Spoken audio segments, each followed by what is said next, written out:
Eh bien bonjour à tous, on se retrouve tout de suite pour les plans sur les indices américains. Excusez-moi pour cette voix un petit peu nasillarde, je suis un petit peu pris du nez.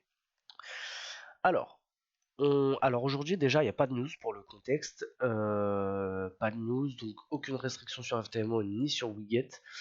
Donc on a un petit peu le champ libre, même si pour un lundi ça évoque un petit peu une potentielle séance assez calme, même si on s'est laissé surprendre 2-3 fois.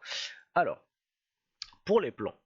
Pour le Dow Jones, on est au-dessus des moyennes mobiles qui sont rouges et les moyennes mobiles sont plutôt plates.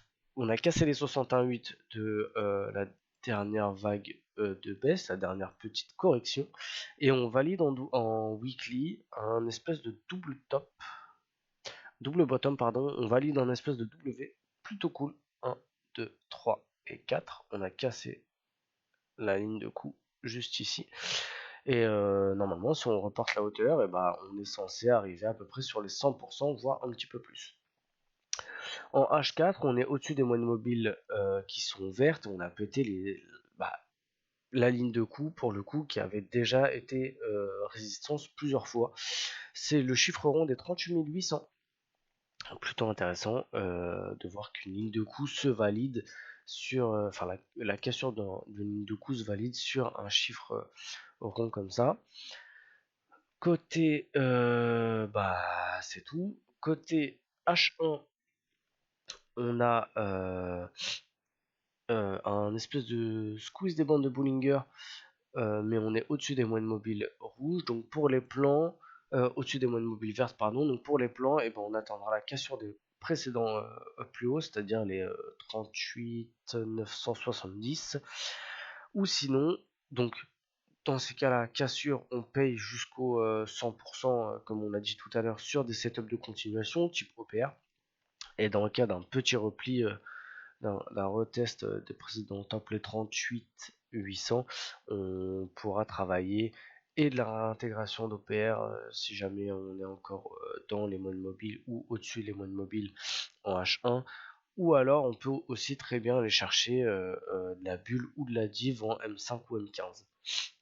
Voilà pour ce qui est du Dow Jones. On va regarder tout de suite le Nasdaq. Le Nasdaq, on fait pas réellement un double top parce que il a une sale gueule le double top et pour le coup il n'y a pas de divergence.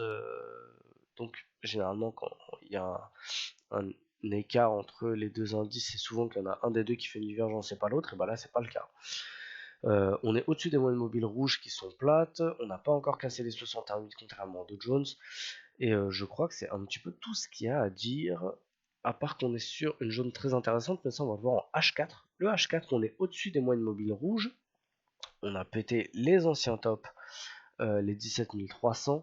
Et on est sur la zone très très intéressante des 18 000 chiffres ronds. On est sur en même temps la zone du bad range et le 61,8. Donc c'est vraiment une belle zone obstacle potentiel.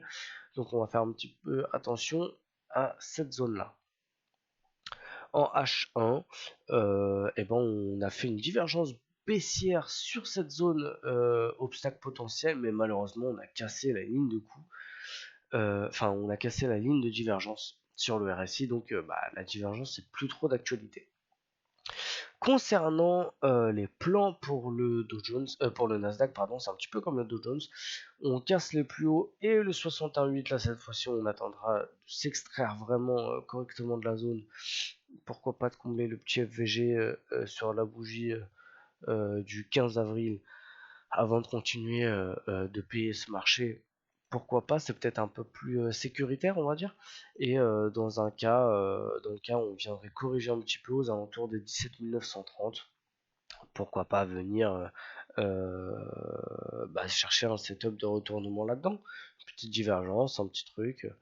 Voilà. En tout cas, assez prudent comme d'habitude, mais les prochaines séances vont être intéressantes. On a une belle reprise haussière, c'est plutôt cool à voir. On repasse sur des théories de haussière, c'est cool.